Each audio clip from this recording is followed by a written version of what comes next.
একবার আকাশের দিকে তাকিয়ে ভাবুন তো, আপনার চোখের সামনে যদি চাঁদ হঠাৎ দুই টুকরো হয়ে যায়, আপনি কি সেটি বিশ্বাস করবেন? ১৪০০ বছর আগে মক্কার মানুষ এমন একটি দৃশ্য দেখেছিল। চাঁদ একদিকে, আরেক অংশ অন্যদিকে গিয়ে পড়েছে। আর এই ঘটনা কোনো লোককথা নয়। এই বিষয়ে আল্লাহ রাব্বুল আলামিন কোরআনে বলেছেন, ইকতারাবাতিস সাআতু ওয়ানশাক্কাল কমার। আল্লাহ রাব্বুল আলামিন এই ঘটনাকে পবিত্র কোরআনে উল্লেখ করেছেন। রাসূলুল্লাহ সাল্লাল্লাহু আলাইহি ওয়াসাল্লামের আঙ্গুল মোবারক দিয়ে তিনি সেটিকে দ্বিখণ্ডিত করেছেন।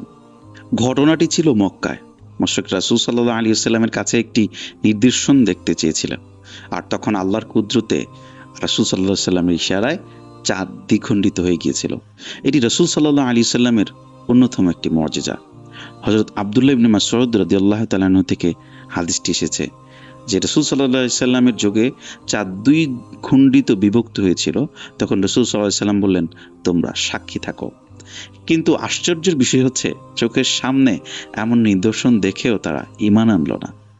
কোরআন বলছে, তারা নিদর্শন দেখলেও মুখ ফিরিয়ে নেয়। কারণ সমস্যা সবসময় প্রমাণের অভাব নয়, কখনো সমস্যা হয় সত্যকে মেনে নেয়ার অনিচ্ছা। আর এটাই হচ্ছে রাসূল সাল্লাল্লাহু আলাইহি ওয়াসাল্লামের সবচেয়ে বড় শিক্ষা। আল্লাহ যখন সত্যি নিদর্শন দেখান, তখন চোখ দিয়ে দেখা যথেষ্ট নয়, সত্যকে গ্রহণ করার জন্য দরকার বিনয়ী হৃদয়। এটি ছিল রাসূল সাল্লাল্লাহু আলাইহি ওয়াসাল্লামের অসংখ্য মুজিজার মধ্যে একটি অন্যতম মুজিজা।